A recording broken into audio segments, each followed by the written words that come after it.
queridos, queridas, amados e amadas, tudo bem com vocês? Aí quem fala com vocês de novo, tá? Professor Matheus Lobac, professor de História, por todas as imagens que já foram vistas, vocês já me conhecem bem, né? Alguns aí, inclusive, me conhecem ao vivo.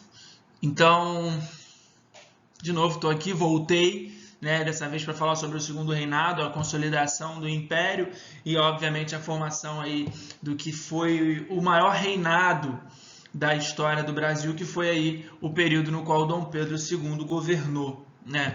A gente já viu a independência do Brasil, viu a formação do primeiro reinado com Dom Pedro I, depois a gente viu as regências, que é o período ali entre que Dom Pedro abdica, mas aí seu filho ainda é muito novo, de 4 para 5 anos, aí não pode assumir o trono, e o Brasil foi comandado por regentes. Um regente é alguém que guarda o trono, e as pessoas guardavam o trono até que Dom Pedro II tivesse aí a idade própria para se tornar imperador, o que de fato não chegou a acontecer porque as agitações políticas da regência, né, aquela briga por unidade territorial e a briga dos latifundiários foi tão grande que isso aí acabou levando Dom Pedro a uma série, inclusive, de rebeliões, né, que aconteceram, a Cabanagem, a Sabinada, a Malês, enfim. Então, todas essas rebeliões acabaram levando, inclusive, aí, a antecipação da maioridade de Dom Pedro, fazendo com que ele assumisse o trono ainda com 14 para 15 anos de idade, se tornando aí um imperador ainda muito jovem.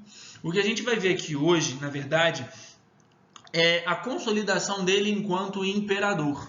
Tá? E ali a gente fala de um Dom Pedro que governou entre 1840, que é o ano ali em que ele chega, e a gente vai falar hoje até mais ou menos 1850, ou seja, os primeiros 10 anos de reinado, e a gente termina com um imperador já maduro, né? Já com seus 25 anos de idade, já de fato habituado a governar. Não que Dom Pedro não tivesse habilidade de governo desde cedo, ele sempre teve, mas inclusive sempre foi treinado para que esse momento da sua vida chegasse, né? Pô, o cara que com 6 anos sabe que de certa forma ou outra ele vai se tornar imperador, você começa a estudar e a formular esse imperador intelectualmente, politicamente. Então, né, quem estava aí nas aulas de regência, eu falei, Dom Pedro ele teve a sua vida toda planejada, desde o primeiro momento do dia até o último momento do dia, aos ensinamentos do que seria um imperador. Então ele aprendia várias línguas,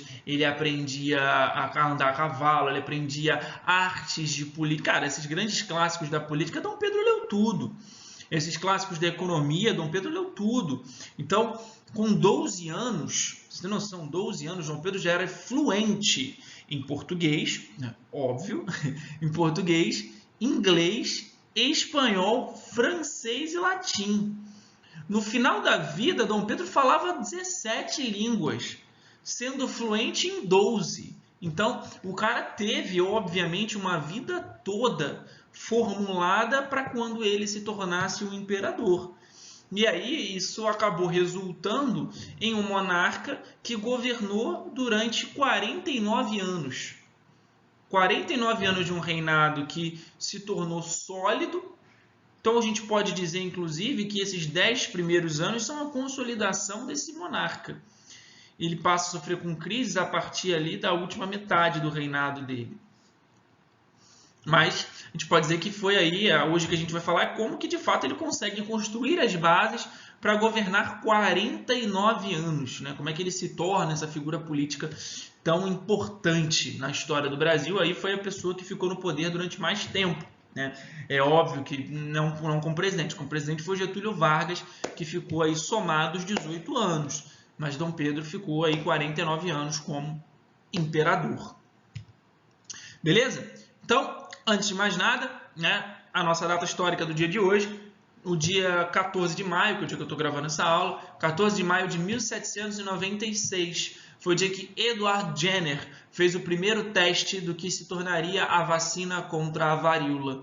Achei interessante que essa fosse a nossa data histórica, porque, né, devido a tudo aquilo que estamos passando atualmente, né, da atual pandemia do novo coronavírus, talvez um momento de esperança, né? Em 1796 já começava a se haver desenvolvimento de uma vacina contra a varíola, e espero do fundo do meu coração que mais cedo ou mais tarde haja também o desenvolvimento de uma vacina contra o novo coronavírus. Então, vem comigo, vamos que vamos, e vamos falar aí mais desse monarca, né, europeu nos trópicos, né? Você olha a aparência, ele já é um Dom Pedro mais velho, mas você vê a aparência, né, louro, o olho azul, alto, aquele negócio bem austríaco, né, que de fato, né, a mãe dele era austríaca, então bem austríaco, mas ainda assim representando aí um monarca minimamente brasileiro, né? Então, vamos lá.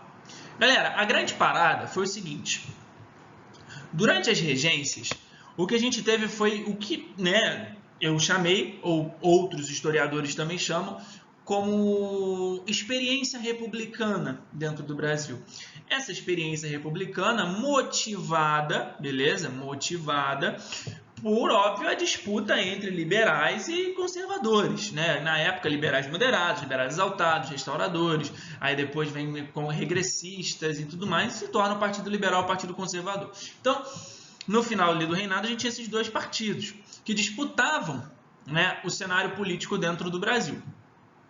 Só que a parada é, embora esses dois grupos estivessem disputando, no final do segundo reinado, do período regencial, o que a gente teve foi a óbvia ascensão do Partido Conservador. O Partido Conservador se projeta no poder e isso, inclusive, levou ao Partido Liberal provocar o golpe da maioridade. Então, o Partido Liberal, com medo de perder o seu prestígio político, foi lá e pressionou o Senado para fazer o golpe da maioridade e colocar Dom Pedro no poder com 14 anos. Porque eles estavam sofrendo cada vez mais com as medidas dos conservadores, né? Os conservadores tinham chegado ao poder lá na regência do Araújo Lima e tinham provocado a lei interpretativa do ato adicional, que cancelava as assembleias legislativas, tirava o poder do juiz de paz e dava para os juízes indicados pelos regentes, ao mesmo tempo também que trazia, né, principalmente a quebra das assembleias legislativas. Isso dava um poder muito grande para o Rio de Janeiro, né, na centralização política, e tirava um pouco o poder das províncias. Então, por isso, os liberais, com medo de que isso acontecesse, foram lá e deram um golpe, chamado golpe da maioridade, que eles anteciparam a idade de Dom Pedro para justamente voltar ao poder e controlar a ascensão conservadora. Só que se a gente olhar os dois partidos, que foi o que eu coloquei aqui, olha só, o Partido Conservador, também chamados os Saquaremas, composto pela aristocracia rural das áreas tradicionais, do Vale do Paraíba, Pernambuco, Bahia, eram grandes comerciantes e burocratas do Estado Imperial. Defendiam, vamos lá, deixa eu pegar aqui o meu marca-texto. Defendiam o centralismo político, acho que fica muito ruim, calma aí. Defendiam o centralismo político, um forte aparato policial, o fortalecimento do poder executivo, no caso o imperador, e a estabilidade do poder judiciário.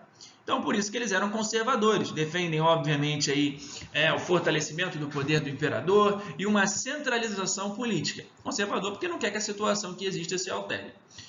Por outro lado, a gente tem os Luzias, também chamado Partido Liberal. E os Luzias também eram compostos por uma aristocracia rural, mas olha a diferença aqui, eu vou até botar de vermelho.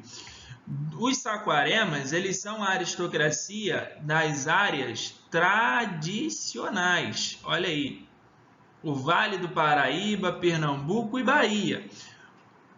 Os liberais, eles são da aristocracia rural das áreas mais novas. Então, essas áreas mais novas, principalmente as áreas produtoras de café, como ali no oeste paulista. Por outro lado, eram compostos também por profissionais liberais e elementos das chamadas camadas urbanas, né? Aquela galera que vivia dentro das cidades. Defendiam, aí olha a diferença, defendem o poder legislativo, viu? Se os conservadores defendem o poder executivo, eles defendem o poder legislativo, né? A Câmara lá dos Deputados, o Senado, a redução da ação da polícia, enquanto que os conservadores defendiam um fortalecimento do poder executivo, um forte aparato policial, e defendiam a eleição de magistrados e de agentes judiciais, ou seja, eles defendiam que o poder judiciário precisava passar também por eleições e não ser um poder estável totalmente, e defendiam aí a descentralização política. Então, quando você olha, inclusive, a imagem que eu botei aí, de um lado a gente tem os liberais e de outro lado a gente tem os conservadores disputando, né? Aqui eu vou marcar, aqui ó, a moça representa os liberais e o homem representa os conservadores, e no centro você tem Dom Pedro articulando as frentes políticas e fazendo com que esses dois grupos ficassem controlados, né? Ele controla essa roda que está girando. Aí você pergunta, professor, mas então esses dois partidos disputaram e arrumaram confusão durante todo o segundo reinado? Não, porque se você olhar comigo, eu vou tirar aqui o quadradinho aqui para eu poder ler. Ambos os partidos eram defensores vou marcar em verde, da escravidão, da ordem latifundiária, da agroexportação e de uma rígida hierarquia social, e da monarquia de baixa representatividade, que era marcada, né, no Brasil naquele momento por causa do voto censitário. Como o Brasil vivenciava ali esse tipo de votação, a gente não tinha uma participação política muito grande, somente, óbvio, dos proprietários que conseguissem comprovar aquela renda anual mínima. Então, no final das contas, embora esses partidos em seus programas defendessem tudo isso que está escrito aqui, na prática não havia isso. Na prática, o que você tinha era dois partidos que defendiam a escravidão, a ordem latifundiária, a agroexportação, a hierarquia, tudo igual. Tanto que existe uma frase do Segundo Reinado que diz: nada tão Saquarema quanto um Luzia no poder. Então, esses dois partidos eles tinham diferenças políticas pessoais. Os deputados e os senadores eles eram pessoas que, no final das contas, não se davam bem, mas ainda assim representavam a mesma estrutura de poder. Então, ter um liberal no poder era exatamente a mesma coisa do que você ter um Saquarema no poder.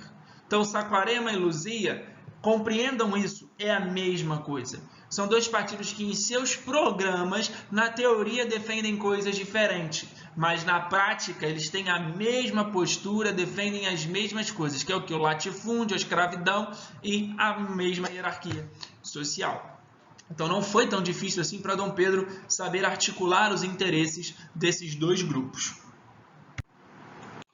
Mas assim, galera, quando Dom Pedro tenta construir esse reinado, né, não obviamente só ele, mas como seu conselho de ministros e todos aqueles que auxiliavam o seu governo, não é tão tranquilo assim, sabe? Tipo, é claro que ele teve a facilidade de construir tudo isso partindo do princípio de que ele tem dois partidos que querem a mesma coisa.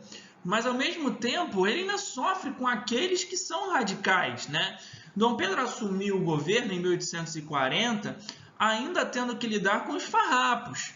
A Farroupilha, a guerra lá, né, como a gente viu nas regências, ela só acabou em 1845, quando ele mandou lá, né, o Barão de Caxias, responsável tanto pelo controle da Balaiada quanto da Farroupilha.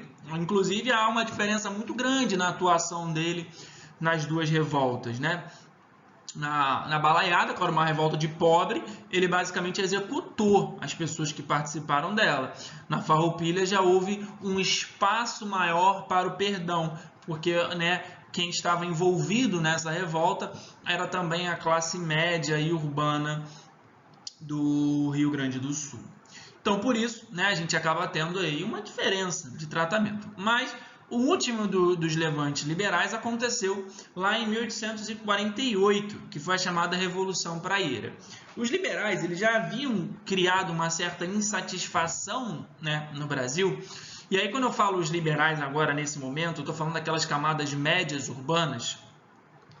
Já haviam criado uma insatisfação, por quê? Né, a gente vai ver aqui nesses slides de hoje, que Dom Pedro fez o seu governo baseado no parlamentarismo, ou seja, havia no Brasil um parlamento, né? Ou seja, um poder legislativo, né? Que hoje seria aí a Câmara dos Deputados, tá? E esse parlamento, naquele momento, ele era eleito. E aí, na primeira eleição, a gente teve uma vitória liberal. Só que essa vitória liberal, ela acabou sendo denunciada como uma vitória conseguida através das fraudes e uma vitória conseguida através da violência. Ou seja, dentro dos gabinetes eleitorais houveram denúncias de pessoas forçando, né, os eleitores a votar nos liberais e, obviamente, ameaçando eles, utilizando a força. E aí, por isso, né, essa ameaça que se fazia através da força, essas eleições ficaram conhecidas como, aqui, ó, vou marcar em amarelo, as eleições do cacete. E aí, essas eleições do cacete marcaram uma vitória liberal. E aí, por isso, ó, houve a dissolução do Ministério Liberal pelo imperador e a convocação de novas eleições legislativas. O Partido Liberal fraudou as eleições legislativas para que ficassem maioria na Câmara, uma vez que havia sido escolhida pelo imperador a compor o ministério. Dom Pedro tinha escolhido os liberais para compor o seu ministério, mas para poder ter maioria dentro da Câmara Legislativa, esses liberais foram lá e, obviamente, conseguiram suas eleições através da força. E aí, por isso, Dom Pedro dissolveu esse ministério. E aí, por causa disso, houve uma insatisfação liberal durante muito tempo com os conservadores. Na real, a gente até teve ascensão liberal no Brasil, mas a maioria do momento foi conservador. Eu vou explicar isso daqui para frente. Então, essa última revolta chamada de Revolução Praieira, que aconteceu lá em Pernambuco. Por que praieira? Porque os liberais dessa região eles publicavam um jornal, e esse jornal, o Diário Novo, ele tinha uma editora que ficava numa rua chamada Rua da Praia. Então, aqueles que participaram da revolta ficam conhecidos como os praieiros. E aí, por isso, qual era a situação que a gente tinha no Nordeste para que de fato houvesse esse ímpeto revolucionário, né? A situação que a gente tinha era uma crise na produção açucareira, né? Óbvio, o açúcar não conseguia mais competir com os outros mercados internacionais. Ao mesmo tempo, a gente já tinha uma tradição em Pernambuco, né? Indomável Pernambuco, uma tradição pernambucana de fato se revoltar. Aí a gente olha, tem a insurreição pernambucana, a conspiração do Isuaçu, a Revolução Pernambucana de 1817 e a Confederação do Equador. Então, Pernambuco já era um estado de fato bem liberal e bem aí clássico dentro das suas rebeliões contra o poder vigente, né? No caso aí, inclusive, Pernambuco vivia uma lusofobia muito grande. Em Pernambuco havia um ódio muito grande aos portugueses, né? Inclusive, em parte por causa da Guerra dos Mascates, né? Lembra? Os portugueses que eram os mascates, os comerciantes. E aí, por isso, esses portugueses comerciantes eram aliados ao Partido Conservador. Então, como esses portugueses eles eram aliados ao Partido Conservador, havia, inclusive, um ódio muito grande deles. E aí Pernambuco vivenciava uma crise naquele momento, uma falta de emprego para brasileiros e obviamente a briga, né, entre Luzias e Saquaremos. E para completar tudo isso, ainda havia um domínio inglês e português no setor comercial. Então não havia liberdade, né, muito grande em Pernambuco.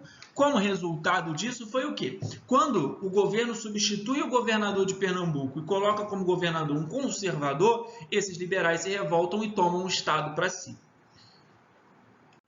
Dom Pedro teve que lidar com a revolta praieira até mais ou menos 1852, embora ela tenha se arrastado por mais tempo, mas em 1852 houve a derrota definitiva na cidade do Recife. Os praieiros exigiam, né, eles tomaram o estado e exigiam uma série de coisas, né? Eles exigiam uma república, exigiam um sufrágio universal masculino, o fim do poder moderador e, obviamente, o afastamento dos conservadores. Mas é aquilo, Dom Pedro foi lá rapidinho, solucionou. Isso aí foi a última grande revolta liberal com a qual ele teve que lidar durante o seu governo.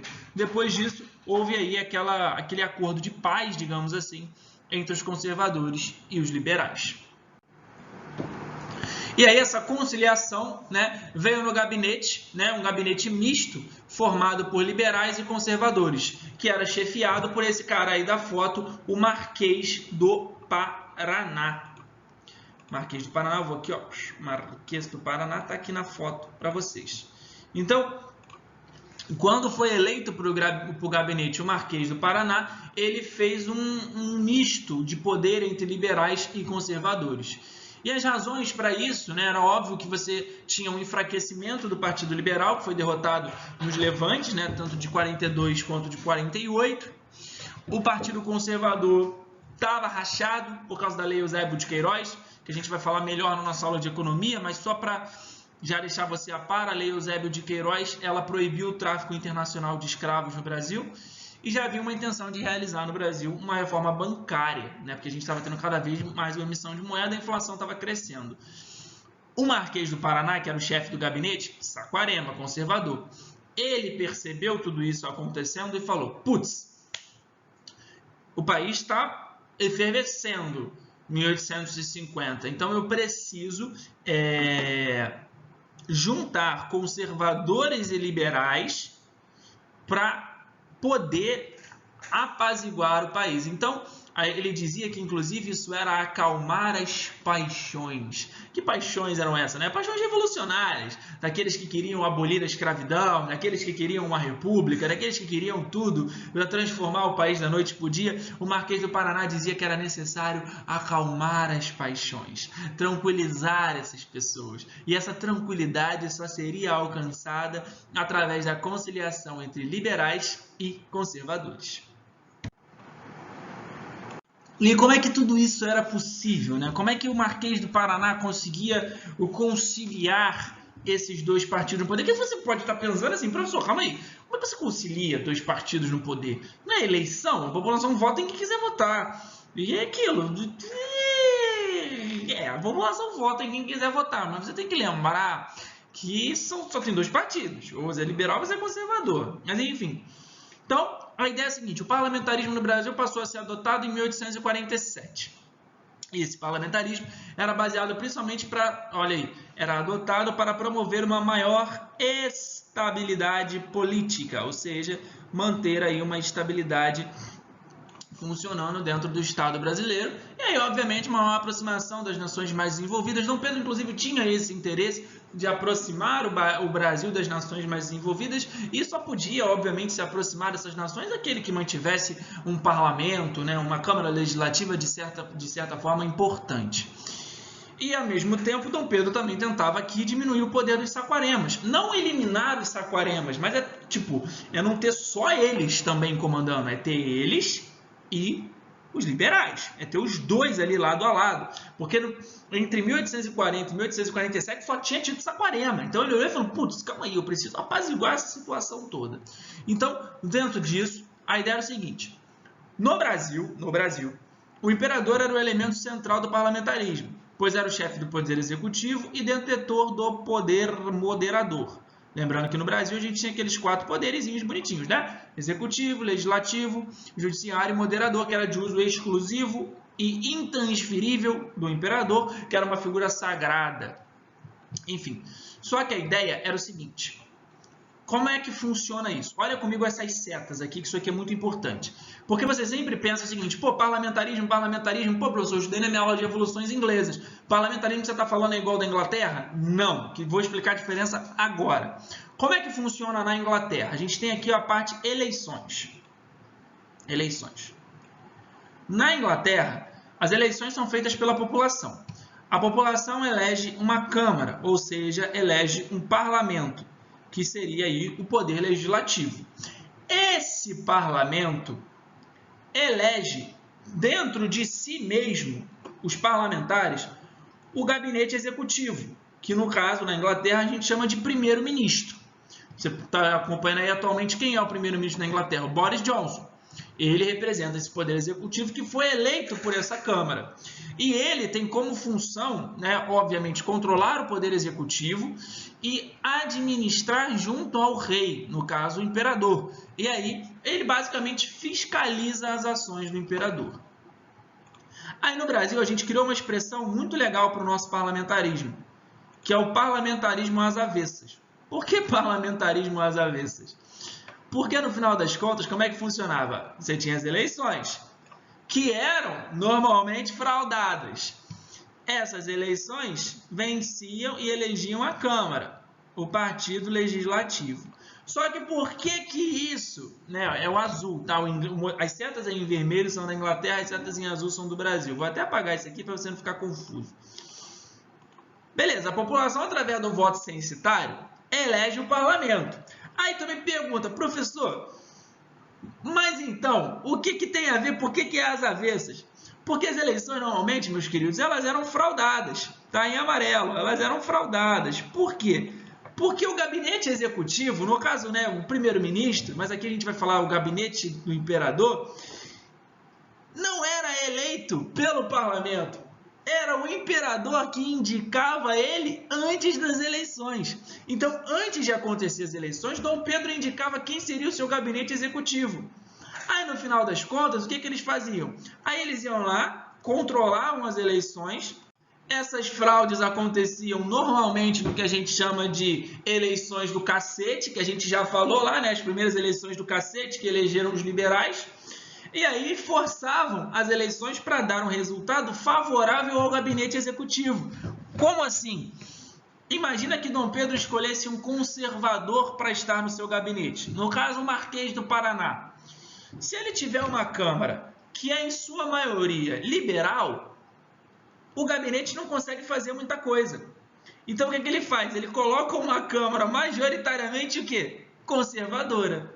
Então, o gabinete era elegido pelo imperador, fosse conservador, fosse liberal, e aí eles controlavam as eleições para eleger uma Câmara ou de maioria conservadora ou de maioria liberal. E aí o Marquês do Paraná, por exemplo, que foi aí um dos chefes do gabinete durante muito tempo, ele agia justamente para conciliar os interesses dentro do gabinete entre os liberais e os conservadores, coisa que Dom Pedro também fazia. Se a gente olhar, existem alguns historiadores que dizem o seguinte, que o Brasil, durante o segundo reinado, viveu um tempo saquarema. Por que um tempo saquarema? Porque houve uma maior ascensão conservadora. A gente teve um período em que os conservadores estavam mais no poder, mas ainda assim houve ascensão liberal. Por que isso? Dom Pedro governou 49 anos. O cara, ninguém governa 49 anos se for otário. Ele governou porque ele sabia atender os interesses dos liberais e dos conservadores. Então, se em um momento ele privilegiava muitos conservadores, os liberais sabiam que eles seriam os próximos a serem privilegiados. Ou se em um momento ele privilegiasse muitos liberais, eles sabiam que os conservadores seriam os próximos a serem privilegiados. Então, Dom Pedro, através do controle que ele tinha sobre o seu gabinete, por causa do poder moderador, então o gabinete não era eleito pela Câmara, era Dom Pedro que indicava, você tinha atendendo os interesses pessoais dos liberais e dos conservadores. E óbvio que Dom Pedro teve uma facilidade muito grande em fazer isso, não por causa da sua habilidade estadista só, mas também porque ele tinha dois partidos que compunham basicamente as mesmas classes sociais e que estavam ali somente para atender os interesses de quem? Dos latifundiários e dos escravistas. Estavam ali para manter a valorização da sua posse de terras e do escravismo. Então, por isso, não foi tão difícil assim para Dom Pedro manter, né, a estabilidade entre liberais e conservadores. Então, quando ele define que a sua forma de governo vai ser essa, na qual agora, através do controle do parlamento que ele tinha por causa do seu poder moderador, ele consegue consolidar o seu império, que se construiu como um império majoritariamente conservador, né, o tempo saquarema, mas com inserções liberais durante a sua existência. E isso foi muito importante para a consolidação do seu reinado, que durou 49 anos, ao mesmo tempo que foi muito importante para a consolidação do latifúndio e dessa estrutura social extremamente desigual que a gente tem no Brasil, porque foi através disso que a gente teve a Lei de Terras de 1850 e que a gente teve um retardamento da abolição da escravidão. Os latifundiários conseguiram durante muito tempo retardar a abolição da escravidão, que só aconteceu em 1888. Tranquilo? E aí, inclusive, né, essa consolidação política do Brasil trouxe uma tranquilidade muito grande para que o Brasil pudesse trazer consigo um desenvolvimento econômico que transformou o nosso país na potência mais poderosa da América do Sul. E é isso, óbvio, também nas nossas próximas aulas, a gente vai falar sobre o imperialismo brasileiro, que é justamente o Brasil impondo a sua política sobre os países que o rodeiam. Fosse nas inserções contra a Aguirre, no Uruguai, Oribe Rosas, a guerra contra Oribe, no Uruguai, e Rosas, na Argentina, a guerra do Paraguai contra o Solano Lopes, e também aí, inclusive, a gente vai falar mais para frente, de uma disputa diplomática que o Brasil teve com a Inglaterra, a chamada questão Christie. Tranquilo, queridos? Espero que possa ter ajudado vocês aí numa melhor compreensão de como Dom Pedro II conseguiu consolidar o seu reinado e, nas palavras do Marquês de Paraná, apaziguar as paixões e trazer uma certa tranquilidade política para o seu longuíssimo reinado. Show? Então a gente se vê na próxima aí. Valeu? Beijo!